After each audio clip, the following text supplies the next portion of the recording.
Si Chad ang ating magtuturo. Sige, Chad. Okay. Yun na, magandang araw sa ating lahat, mga kapatid. Let's open our Bible sa 2 Peter chapter 1, verses 3 to 4.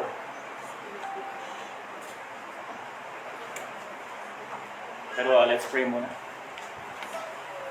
Panginoon Diyos, kayo po ay lumalapit Panginoon sa inyong paanan. Kayo po ay humingi Panginoon ng gabayan ng iyong kapangyarihan sa inyong divine power, divine knowledge, divine nature, Panginoon, ay kami ay inyong ginawang kaisa sa pamamagitan ng Panginoon sa Kristo. Ngayon po ay malaman po namin ng mga bagay na inyong pinagkaloob sa amin sa pamamagitan po ng salita. At give us knowledge, Panginoon, give us understanding, maunawaan po namin ang salita, Panginoon, na ako pong tagapagsalita ay maging malinaw, Panginoon Diyos. Upang aking mga kapatid sa pananampalataya ay lumabong ang pagkilala sa Panginoon, pagmamahal sa inyo, makonvict sa sin, at patuloy kami matransform into the image of Christ. At ito po ang nagdalangin sa pangalan po ng Panginoon sa Kristo. Amen. 2 Peter chapter 1, verse 3 to 4. Basahin ko sa ESV. His divine power has granted to us all things that pertain to life and godliness, through the knowledge of Him who called us to His own glory and excellence, by which He has granted to us His precious and very great promises, so that through them you may become partakers of the divine nature, having escaped from the corruption that is in the world because of sinful desire. At sa Tagalog din, basahin ko. Ipinagkaloob sa atin ang kanyang banal na kapangyarihan ang lahat ng mga bagay na kailangan sa buhay at pagiging makadiyos sa pamamagitan ng pagkilala sa Kanya na tumawag sa atin sa Kanyang sariling kalulatian at kabutihan. Gayon niya ipinagkaloob sa atin ang Kanyang mahalaga at mga dakilang pangako upang sa pamamagitan ng mga ito ay makatakas tayo sa kabulukang nasa sanlibutan dahil sa masamang pagnanasa at maging kabahagi kayo sa likas ng Diyos. So yun, tayo diba, natuwa tayo kapag pinagkakalooban tayo ng regalo, granted, diba? Ginagrant sa atin yung mga request natin. Example, nag-loan tayo nag-loan tayo ng pera or mga bagay, appliances, natuwa tayo. Pero ang Diyos ay nagbigay sa atin ng biyaya, pinagkulungan tayo ng biyaya, na hindi tayo humihingi sa Kanya. Kasi kung babasahin natin yung ating keyword na granted, na siya ay nasa passive voice. Ibig sabihin, Diyos ang nagbigay sa atin na hindi tayo humihingi.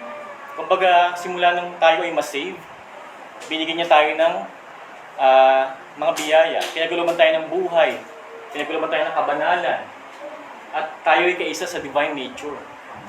Tayo ay, ano bang nature ni God? Ay siya ay banal, di ba?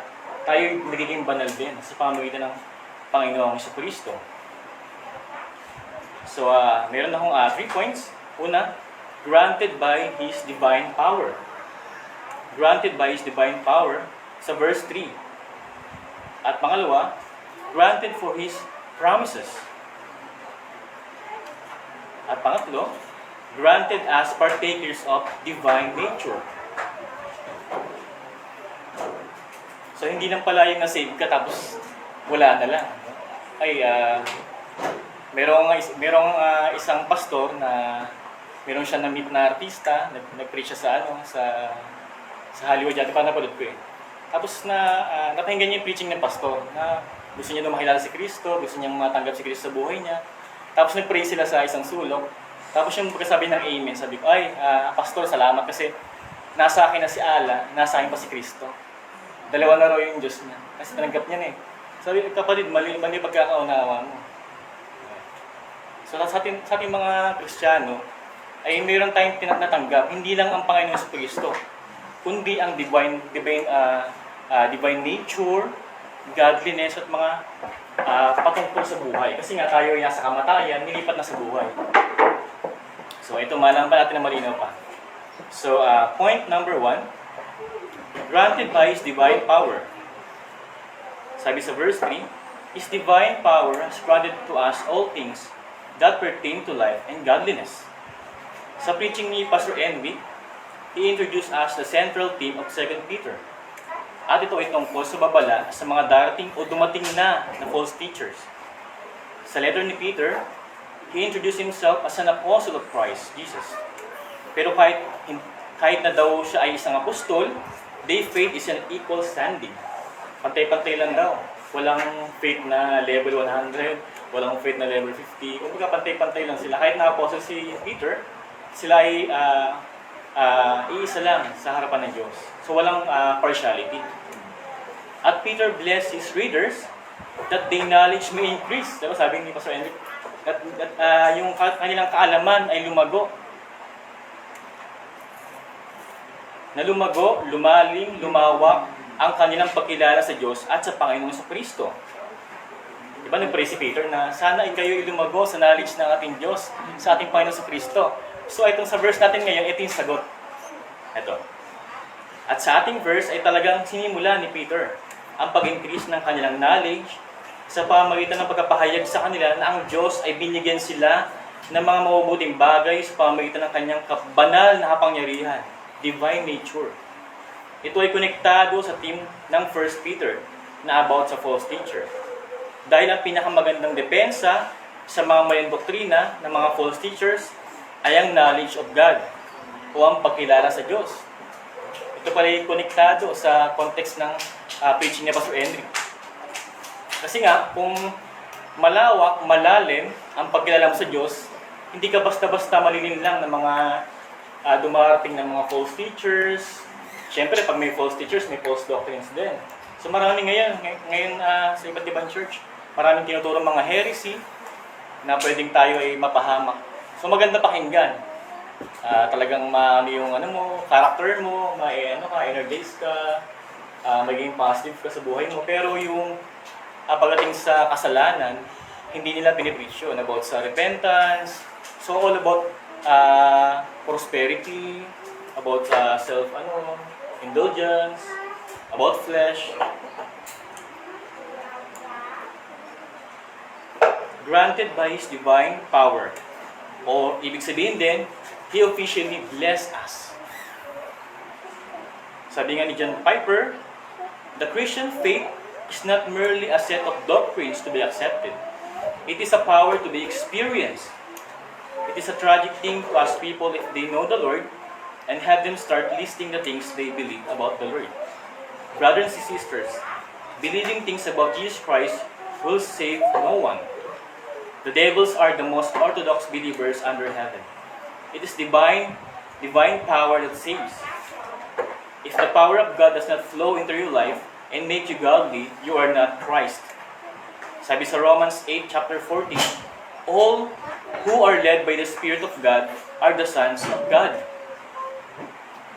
So alam mo nga yung mga doctrines, alam mo yung salvation, kaya alam si Jesus Christ.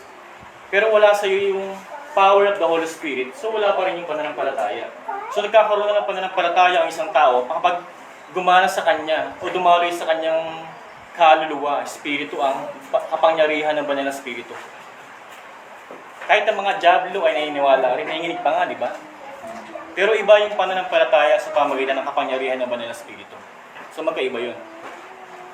The mark of sonship is divine power. Ito yung marka, ang banal na espiritu. Kapag ikaw ay kinokontrol ng Holy Spirit, kapag ikaw ay namumunga ng bunga ng banal na espiritu. Ito yung the mark of sonship is divine power. And the mark of power is godliness.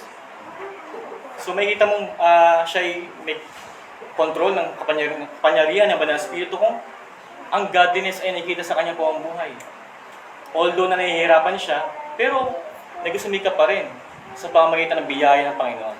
Nakita ang godliness, which means a love for the things of God, and a walk in the ways of God. So siya ay lumalakad sa daan ng Panginoon. Ang Greek word na deromai, present or bestow. ito ay nasa passive voice, ibig sabihin na ang Diyos ay nagbigay nito na hindi natin hinihingi. Kailangan natin maunawaan na hindi ka lang niligtas ng Diyos, bagkus ay binayaan kanya ng buhay na walang hanggan. Nilipat kanya mula sa kamatayan patungo sa buhay. Dati ay patay ka sa kasalanan. Ngayon ay binuhay ka niya. Kung dati ay buhay mo ay patungo sa kamatayan, ngunit sa kanyang banal na kapangyarihan ay, sabi nga sa verse 3, ipinagkaloob sa atin ang kanyang banal na kapangyarihan ang lahat ng bagay na kailangan sa buhay at pagiging maka-Diyos sa pamagitan ng pagkilala sa Kanya na tumawag sa atin sa Kanyang sariling kalulatian at kabutihan. So ano yung mga to? Ano yung mga pinagkaloob sa atin ng Panginoon? Una, all things pertain to life. Kasi nga, dating nasa kamatayan ka, ngayon nasa buhay na walang hanggan ka na. All things pertain to life. Sabi dito, the genuine Christian is eternally secure in his salvation and will persevere. So yung last doctrine ng tulip, yung doctrine of grace, perseverance of the saints. So hindi sa pamamagitan ng kasipagan mo, kalakasan mo, kundi dahil sa Panginoon na binibigay, dahil sa kapangyarihan ng Panginoon, pinipersevere ka niya, siya nag-iingat sa iyo.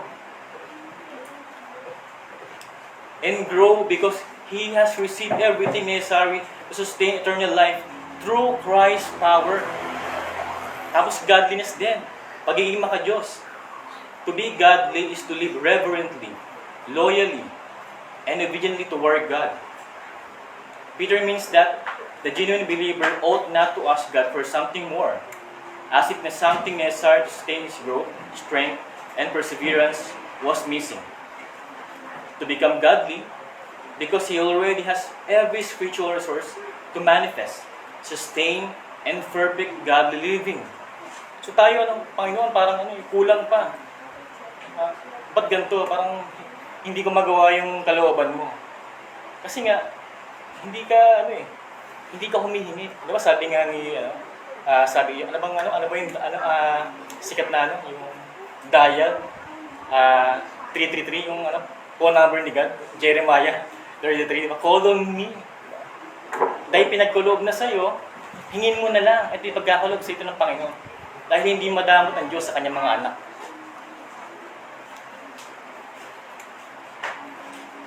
Yung sabing His divine power, ibig sabihin, His refers to Jesus Christ. Christ's power is the source of the believer's sufficiency and perseverance.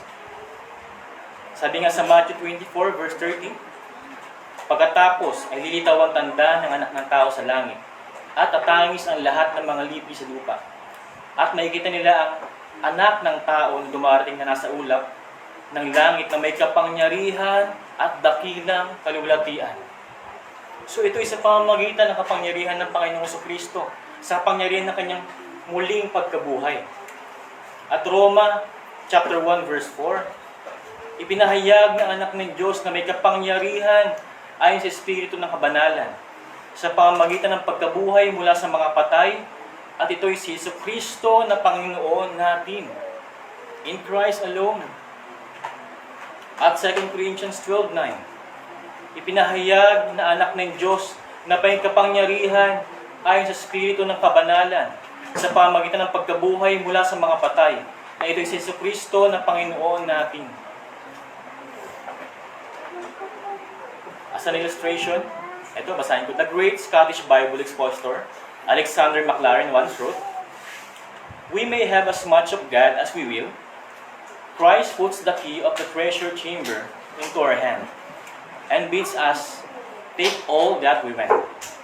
If a man is admitted into a bullion, a vault of a bank, and told to himself, and comes out with 1 cent, whose fault is that he is poor?" Tayo ay binigyan ng Diyos ng walang hanggang kayamanan. Na ito ang sabi ni Alexander na yung tao daw ay nasa vault ng maraming pera. Pero yung hawak niya na yung susi, pero paglabas niya ng vault, ang dala niya lang 1 sentimo lang. So tayo ay samantalahin natin ang biyaya ng Panginoon. Ang kabanalan, buhay, divine nature, sa pamamagitan ng Panginoon sa Kristo ay pinaguloob sa atin. dakutin natin, yung parang di ba sa games, di ba, na ano yung barya, talaga, kuhain mo na lahat, huwag ka na magtira. Ayun kasi hindi natin i-realize, akala natin, pag nag-pray tayo, Panginoon, bigyan niyo kami ng ganito. Panginoon, kulang pa. Pero hindi eh. Nag-uuma po ang biyaya ng Panginoon. Kailangan natin ma-realize, kailangan natin i-grasp ito, ating yakapin ang totohanan nito na ang biyaya na ito ay binigay na sa atin bago pa nilikhain ang mundo. Merong isang artist. Nag-drawing siya ng na gamit yung charcoal. Pero siya, iba't ibang kulay. Dinodrawing niya yung nature, bundok, mga animals. Tapos naubusan siya ng color white. So yung yung normal na kulay pa, yung charcoal na kulay white. So siya, na-stress siya. Naku, hindi ko matapos tong obra maestra ko. Pero hindi niya na-realize, yung inuupuan niya pala ay charcoal, yung bato. So na-realize niya, ito pala. Ang inuupuan ko pala ay charcoal na white din pala. Diba? Na-stress pa ako. Tinuloy niya yung pag tapos niya yung maestra, yung obra maestra niya. So ganoon din. Hindi mo lang na-realize na ang biyaya ng Diyos ay naapaka mo na. Saan ba tayo di ba sa God's Word? Lahat ng biyaya ng Panginoon ay nasa salita niya. Huwag na tayong humanap o tumingin pa sa iba pa. So ito rin ay tayong manalangin. Hanapin natin ang kalooban ng Diyos sa pamamagitan ng kanyang salita. Ang Diyos ay hindi nagkukulang sa kanyang biyaya. Ngunit tayong mga Kristiyano ay patuloy na tumitingin sa ating kakulangan, kahinaan at sa ating kasalanan. Ang Diyos sa pamamagitan ng Panginoon Kristo ay nagkaloob sa atin ang lahat ng kailangan patungkol sa buhay at kabanalan. Wala nang iba pang kailangan ng isang Kristiyano kundi ang kabanalan ay mumula sa Panginoong Kristo.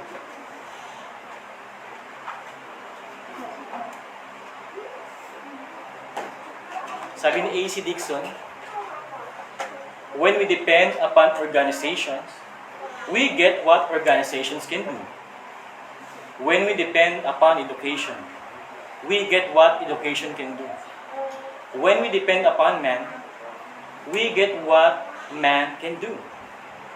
But when we depend upon prayer, we get what God can do. Amen ba? Tayo dumipende sa Panginoon sa pamamagitan ng pananalangin. To apply this, ipinagkuloob na ng Diyos sa mga anak niya ang lahat ng kanilang kailangan. Ngunit ito ay naaayon sa kanyang kalooban. Bilang isang Kristiyano nagmamahal sa Kanya, kailangan nating gamitin ang mga mabubuting bagay na ipinagkuloob sa atin ng Diyos para sa Kanyang kalulatian. Sa aking mga anak na si Caleb at Maria, natuwa sila kapag bibigyan ng kanilang gusto. Ang Diyos ay iligtas tayo. Binigyan niya lahat ng kailangan natin. God only gives for the good of His children.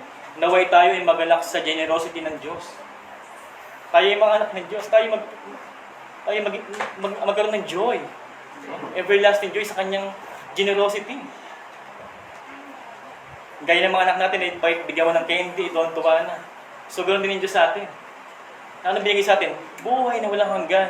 Kabanalan. Divine nature. Pero hindi nature na pagka-Diyos Hindi ganun Yun yung kabanalan. Yung kanyang mercy. God granted you by His divine power all things that pertain to life and godliness. Nalaman natin ng Diyos ay pinagkalooban tayo ng patungkol sa buhay at kabanalan. Ngayon, second point, granted for His promises. Ito naman yung promises. Verse 3, sentence B, by which He has granted to us His precious and very great promises. So, hindi lang precious, kundi very great promises. Talagang ginamitan pa ng ni Peter na adjective talaga. Hindi lang precious, ito'y great pa, dakilang mga pangako niya. That is the promises of abundant life and eternal life. So ano ba yung ibig sabihin ng abundant life? Ito ba yung hindi ka nagkukulang sa pangailangan mo? Ito ba yung hindi ka nagkakasakit? Ito ba yung hindi ka nalulungkot? Ito ba yung hindi ka na-disappoint? Ito hindi ka ba hindi ka na-stress? Hindi eh. Ang abundant life ay may kabanalan. Buhay na may kabanalan. Buhay na nagsisisi sa kasalanan. Yun yung tunay na abundant life. Buhay na walang hanggan. Walang hanggan pagkilala sa Panginoon. Ang mga recipients ni Peter ay alam nila na ang mundong ito ay hindi nila tahanan. Sa unang sulat niya ay nalaman nila na hindi sila tagamundo. At ang Diyos ay nangako sa kanila na sa pagbabalik ng Panginoon Kristo ay babaguhin niya ang lahat ng bagay. Ang mga naniniwala sa Kanya ay magiging parte ng Kanyang kaluwalhatian. Sabi nga sa verse 4, gayon nila ipinagkaloob sa atin ang Kanyang mahalaga at dakilang pangako. So yung mga recipients ni Peter, yung mga beloved, kahit na sila ay inaapi-api ng mga Romano, di ba? Inaasar sila sa kanilang faith. Ano ba yan, savior nyo? Piyatay na namin yan eh, di ba? Pinako na namin sa krus siya, nasa na siya? Pero yung mga Kristiyano ay stand firm sa kanilang faith. Kaya nilang depensahan ang mga bato sa kanila. Kasi nga, kinikilala nila ang Diyos. Sige lang, kami ay ilaitin nyo, kami ay sugatan nyo, saktan nyo. Hindi naman kami taga-mundo eh. Kami ay tigalangit. Kami ay aliens. Kami ay neo-human, mga new creation. Hindi kami taga dito. Kami ay taga-langit. Ang aming kayamanan ay nasa langit. Ang aming kayamanan ay ang aming Panginoon sa Kristo. Kayamanan na hindi nabubulok, hindi inaanay. All of God's promises are sure and are as reliable as His immutable, unchanging character. Men make promises and often break them, but God never will. The certainty of God's promises is directly related to His omnipotence.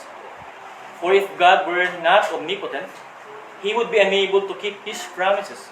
But God is omnipotent, and as such is the only being who can do everything He wills to do and everything He promises. You can stake your life on these bedrock truths. Pwede kang pumusta na kahit ilang, dyan. Dahil ang Panginoon, ay ibigay mo pa yung buhay mo. Tutuparin ng Panginoon niya. Kasi nga siya ay nakapangyarihan. Omnipotent. Sabi ni John Bunyan, who spent much of his life in prison, came to know well these precious promises of God and wrote that the pathway of life is strewn so thickly with promises of God that is impossible to take one step without treading upon one of them. So yung promise na Diyos ay talagang buhol-buhol. Wala kang malalampasan. Kahit na nung iwas mo, makapatid ka sa lubid ng ito'y napakarami. Gaya ng illustration ni John Bunyan. Dahil sa Bible, nasa mahigit 30,000 promises meron ng Panginoon. So higit pa. So na-search ko lang sa Google, pero nakita ko 30,000. Pero tingin ko, mas marami pa. Ito ang ating timeless truth, na ang Diyos ay nagkaloob sa atin ng Kanyang dakilang mga pangako. At sa pamamagitan nito, ay hindi niya tayo maghahangad pa ng anuman sa mundong ito. Mayroon na tayong lakas upang layuan ang inaalok ng mundo dahil mas kagilagilas ang mga pangako ng Panginoon. To escape the temptation. Kasi nga mas precious, very great promises. Kapalit ng, anong pipiliin mo? Temptation sa mundong ito o ang pangako ng Diyos na Kanyang tutuparin? So pumili ka lang. Pero tayo mga Kristiyano, kahit na tayo may sinful nature, pero nasa atin ang banal na Espiritu, kaya na natin piliin ang mga pangako ng Diyos. Sabi sa Matthew 28, verse 20, teaching them to observe all that I had commanded you, and behold, I am with you always to the end of the age. Ito'y sabi ng Panginoon sa Kristo. I am with you always to the end of the age. At sa 2 Corinthians chapter 1 verse 20, sapagkat ang lahat ng mga pangako ng Diyos sa Kanya ay oo. Kaya't sa pamagitan niya ay aming sinasambit ng Amen sa ikaluluwati ng Diyos. At 2 Corinthians 7:1, mga minamahal, yamang taglay natin ang mga pangakong ito, linisin natin ang ating mga sarili mula sa bawat karumihan ng laman at spiritu, nang ginawang sakdal ang kabanalan sa pagkatakot sa Diyos. At Roma 4 verse 21, at lubos naniniwala sa kanyang gawin ng Diyos ang kanyang ipinangako. At Galatia 3 verse 14, upang kay Kristo Jesus ang pagkapala ni Abraham ay dumating sa mga Hintil, upang ating tanggapin ang pangako ng Espiritu sa pamamagitan ng pananampalataya. So isa pa para Efeso chapter 1 verse 13. Sa Kanya kayo rin naman na nakarinig ng salita ng katotohanan, ang ebanghelyo ng inyong kaligtasan. At kayo na sumampalataya sa Kanya ay tinatakan ng ipinangakong Espiritu Santo. Ito'y natupad yung panahon ng Pentecost, yung preaching ni Peter. Bumaba ang banal na Espiritu. So hanggang ngayon, ang banal na Espiritu ay sobrang gumagana pa rin. Siya ay kumikilos. But I am with you always to the end of the age. Kapatid, nasa atin ang banal na Espiritu. Kasama natin ang Espiritu ng Panginoon sa Kristo. Hindi tayo nag-iisa. Kasama rin natin ang iglesia, ang church. Tayo ay sama-sama sa putungo sa kabanalan. Sabi nga sa kanta natin, almost home. Tayo ay malapit na.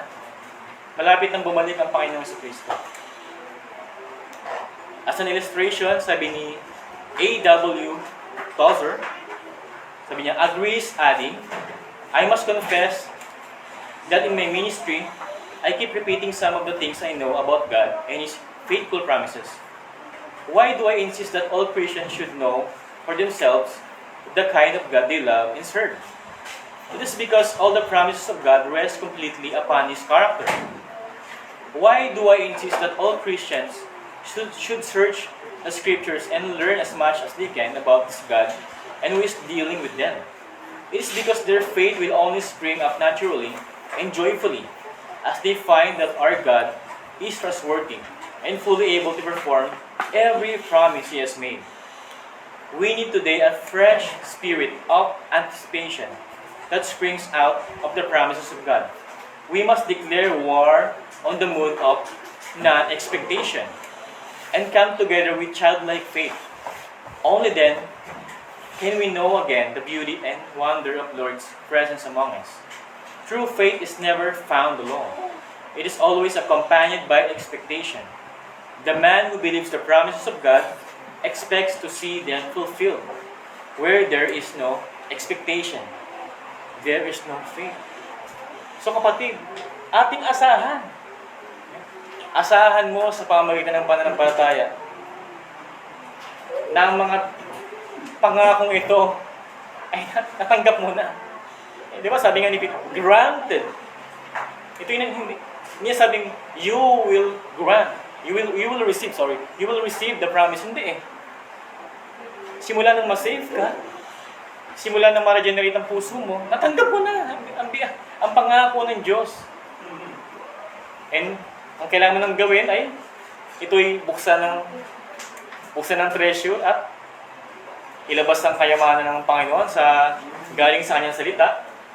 At ito'y ipakita sa iyong mga kapatid sa pananampalataya. Ito, I praise God today, ngayon, di ba? Yung mga biyaya ng Panginoon ay share natin. Kaya purihin ng Diyos sa mga pinagkaloob niya sa atin. Hindi lang ngayon, kundi sa darating pa. Sa application, sa ating buhay Kristiyano, ating yakapin ang mga dakilang pangako ng ating Diyos. Ang nangako sa atin ay tapat magpakailanman. Ating ibigay ang tiwala sa ating Panginoong Jesucristo. Ang mga pangakong ito ay maaari nating sabihin din sa ating mga anak, asawa at kaibigan upang sila din ay mamangha sa mga pangakong ito na ang Diyos ay tutupad. So, anak, ang Diyos ay nangako sa atin. Mahal ko. Diba? Ang Diyos ay sabi niya, ganito. Kapatid, ang Diyos ay nangako, matutuparin niya at tinupad na yung iba. God granted you His promises. At hindi lang tayo tumanggap ng mga dakilang pangako. Tayo din ay ginawa niya partakers of divine nature. Ito ang bunga ng mga pangako niya na makasama tayo sa kanyang kabanalan at kalulatian sa pamamagitan ni Kristo. So ito pala yung purpose ng Panginoon. Kaya pala binigyan niya tayo ng pangako, kabanalan, buhay na walang hanggan. Kasi nga, gusto niya tayo makiisa sa kanyang divine nature. Di ba sabi nga, pag-iisayin niya balang araw ang lahat ng kanyang nilikha. To unify all things under His feet. Kaya nung feet yun. Sa paa ng Panginoong Jesucristo. Pag-iisayin niya lahat ng bagay. So, ang ating last point, granted as partakers of divine nature. Sa verse 4. Sabi, by which He has granted to us His precious and very great promises, so that through them you may become partakers of divine nature, having escaped from the corruption that is in the world because of sinful desire. So kaya mo na. Kaya mo nang labanan ang devil, di ba? Sa last preaching ko, di ba? The devil is ready to devour us. So kaya mo nang labanan o takbuhan ang gawa ng kaaway. Kasi nga, tayo ay may kabanalan na. Ang ating Panginoon Kristo sa buhay niya, diba? Sabi sa Philippians, diba? He emptied Himself. Siya ay nagkatawang tao. So, ano ibig sabihin yun? Hinubad niya ba ang kanyang pagka-Diyos? Hindi eh. Siya ay dumepende sa kapangyarihan ng Banal na Espiritu. So, ba't ginawa ng Panginoon yun? Hindi niya ginamit niya kanyang divine nature. Diba, pwede naman niyang dito. Gamitin yung kanyang kapangyarihan. Kasi diba, Diyos nga siya. Pero hindi eh. Siya ay dumepende sa pangatlong persona, ang Banal na Espiritu. Upang mabigay sa atin example. Mga kapatid ko, nasabi, ang kapangyarihan ng Banal na Espiritu ay sapat na. Diba? Ito'y pinatunayan sa kanyang salita, di ba? Sa pamumuhay ng Panginoon Kristo, lagi niyang ginagamit ang kapangyarihan ng Banal na Espiritu.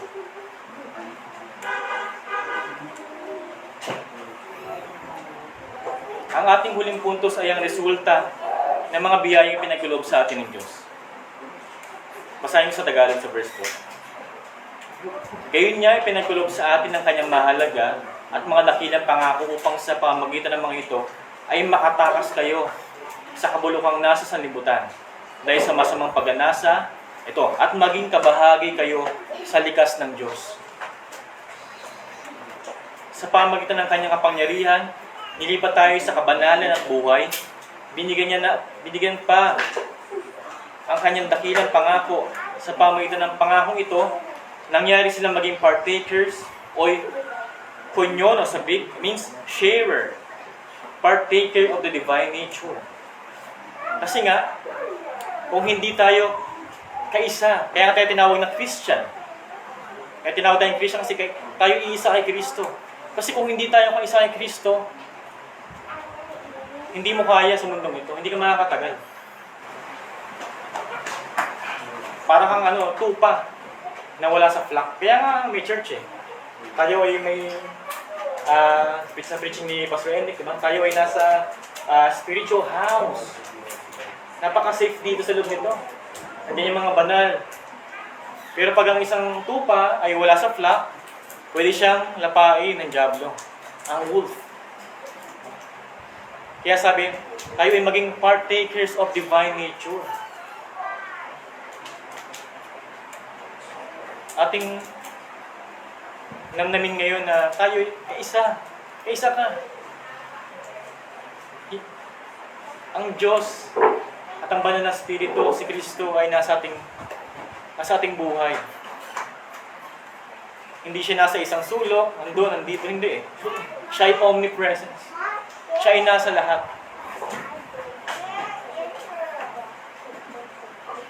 Hindi ka naging parte ng Diyos o naging Diyos, pero sa kanyang kabanalan, naging tayong pareho niya. Kapareho sa kabanalan. God made us into His own image of holiness and mercy. We are just partakers of divine nature. At tayo ay dapat na matransform into the image of Christ. Ito yung sinasabi sa Genesis. God made us into His own image. Into the image of His Son. Sa kabanalan, sa mercy, sa compassion, sa kawaan, compassion to others. Mas inuuna ni Kristo ang kanyang kapwa. Hindi niya ginamit ang kanyang kapangyarihan. Ako'y Diyos. Hindi eh. Siya'y dumepende sa banal na Espiritu. Hindi niya kalooban yung ginagawa niya. Hindi niya alam yung kalooban ng kami. Ang ginagawa niya lang yung kalooban ng kanyang, diba? So, lagi niya sabi, I will do always the Father will. Laging ang kalooban ng Ama ang ginagawa niya. Wala siya ibang plano. Kasi iisa nga sila ng isip eh. Sila yung isa. Sabi niya, ako at ang Ama ay iisa. At ginamit niya ang kapangyarihan ng banal na Espiritu. We were introduced to His divine nature at the time of conversion. So yung naging Christian ka, yung na-convert ka, doon mo nakilala ang nature ng kabanalan. So bago siya, ang bago ito ang nakakahiya. Kasi maganda lang ako ng Bible sa kalsada. May krus ako na kwintas. Tapos nakapolo ako. Pero hindi yung kabanalan. Ang kabanalan ay ang pagisisi. Ang kabanalan ay pa-acknowledge ang kapangyarihan ng Panginoon. Ang kabanalan ay hindi nakikita sa mga material na bagay. Hindi nakikita yan sa translation ng Bible, no? O King James ba yan? Or hindi eh. Ito yung nakikita sa pagkapasakop sa authority ng Bible. Paano yun? Ibig sabihin, ipinapamuhay mo. Hindi lang sapat yung alam mo. Kundi ito ay ating ipinapamuhay. Lumalakad tayo. Then, as we live in the practical enjoyment of God's precious and magnificent promises, we are made more and more conformed to His image. This would be analogous to the process of progressive sanctification. Kung ini-enjoy mo yung mga pangako ng Diyos, kung ito'y pinagbulay-bulayan mo, na-sanctify ka. Nagkakaroon ng progression, yung kabanalan mo. Nagiging kang patuloy, nagiging kapareho ng imahe ng ating Panginoon sa Kristo. As an example, God has promised that the more we behold Him, the more we will become like Him. The more na pinupuri mo ang Diyos, the more na nagagaya mo. Diba? Kung meron tayong idol na artista, ay mali yung word na idol eh. Yung parang gusto mo siya, kasi yung galing sumayaw, diba? Nagagaya mo yung dance step niya, magaling nga singer, ginagaya mo yung tono niya, hindi eh. Parang ganito rin sa Panginoon, kung siya ay meron kayong fellowship sa prayer, Bible reading, nagiging pareho. Diba, nakuha mo yung nature ng Panginoon, ang kanyang kabanalan, ang kanyang mercy. We make this promise a reality by reading the Word, studying Christ as He revealed in it, and following Him. As we do this, the Holy Spirit changes us into His likeness from one degree of glory to another because of the promise of the new birth. The promise of the new birth. Sa 1 Peter 1:3, sabi, purihin ng Diyos at Ama ng ating Panginoon sa Kristo. Sa pamagitan ng kanyang malaking kahabagan, ay muli tayong ipinanganak sa isang buhay na pag-asa. Sa pamagitan ng muling pagkabuhay ni Jesu Kristo mula sa mga patay. So tayo na born again. Natupad na naman ang pangako niya. Kung ikaw ay na born again, muli kanyang bubuhayin mula sa patay. So ito yung new birth. Tayo ma-glorify, mawala ng presensya ng kasalanan. The promise of God's protecting power. The promise of God's protecting power. 1 Peter 1:5. Nasa kapangyarihan ng Diyos ay iniingatan sa pamagitan ng pananampalataya para sa kaligtasan na nakahandang ipahayag sa huling panahon. And the promise of God's enabling power. Enabling power. 2 Peter chapter 1 verse 3. Ipinagkaloob sa atin ng kanyang banal na kapangyarihan ang lahat ng mga bagay na kailangan sa buhay at pagiging makadiyos sa pamagitan ng pagkilala sa Kanya na tumawag sa atin sa Kanyang sariling kalulatian at kabutihan. Believers can participate in the divine nature and become more like Christ. You are like an old car that has had a new motor placed inside. When you look at the vehicle, it looks like the same old car, but there is a new life source within it, a new motor. When you have a new motor, you don't need to be concerned about changing spark plugs or connecting wires. All you have to do is understand you have a whole new motor. Many of us are trying to live our Christian lives by changing spark plugs on Monday, checking connections on Tuesday, changing wires on Wednesday, working on the gas line on Friday, and replacing the belt on Saturday. But all of the work was taken care of when you got the new motor. Kahit luma yung nasa mo, diba? Pero bago naman yung nasa loob mo, hindi ka nagkukulang. Tayo ay isa na kay Kristo. You are partakers of divine nature. The most unique about us is we are holy. God calls us to be holy. His Son is holy, and we are one with Christ. Tayo ay nakipag-isa na sa banal na Diyos.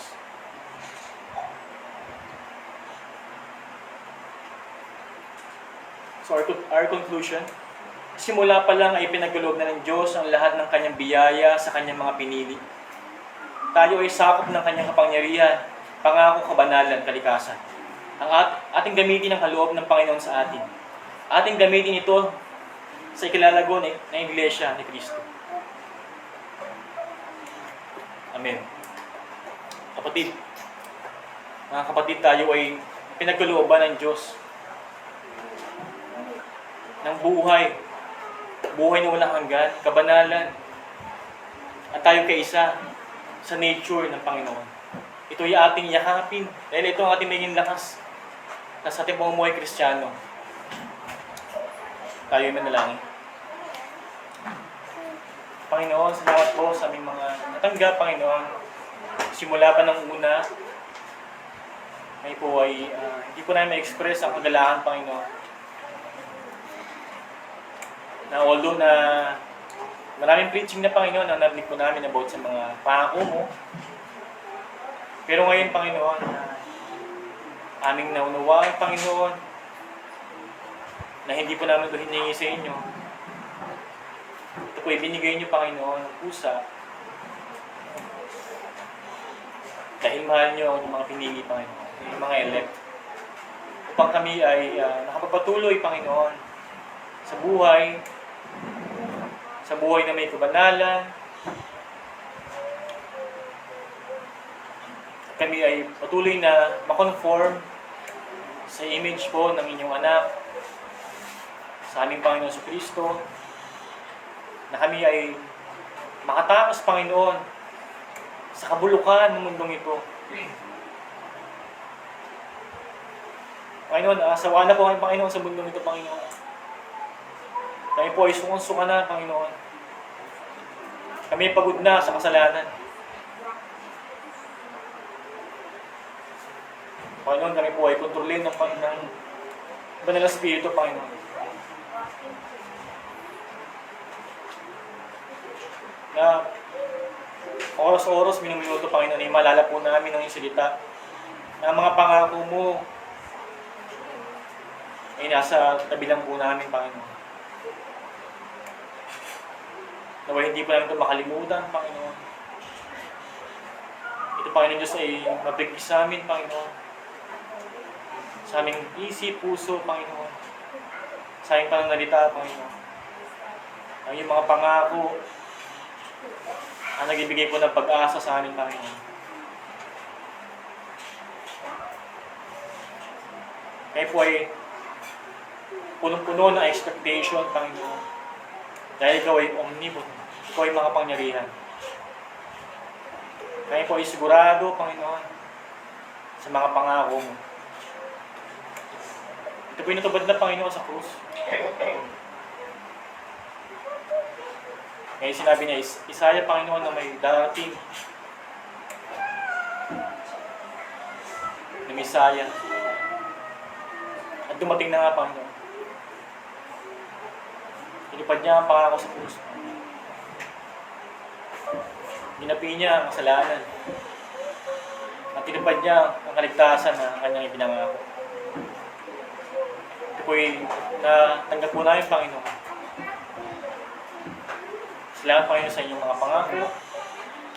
Kami ay nagpupuri sa iyong pangalan. Kami ay nagpupuri sa iyong kabanalan. And we give you glory and honor and praise. All dominion is yours. In Jesus' name, amen.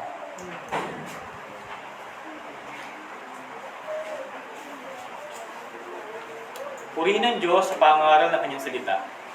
Kinikilala natin na bagaman ang pangaral ng salita ay tungkulin ng mga elder, hindi natin ito mahigpit na inaatang sa mga elder lamang. Kundi binubuksan rin natin ang pangaral sa ibang mga kwalipikadong kalalakihan. Binayaan ng kakayahang magturo, at inihanda ng banal na spirito at aprobado ng simbahan. Dagdag pa rito, kinikilala rin natin ang banal na spirito ay binayaan ng talento ang bawat kasapi ng simbahan at nais nating sundin ang iba pang mga kautusan sa kasulatan. Kaya nga tapos na ang masiglang pangaral na bahagi ng ating pananambahan, tayo ay maglaan ngayon ng maikling panahon para sa aplikasyon at pagbulay-bulayan sa naipahayag na pangaral.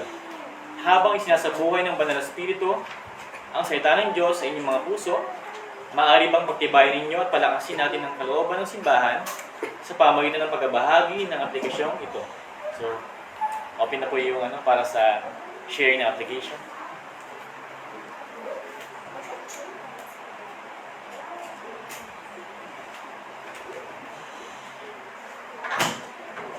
So, anyone na mayroon na application, reflection?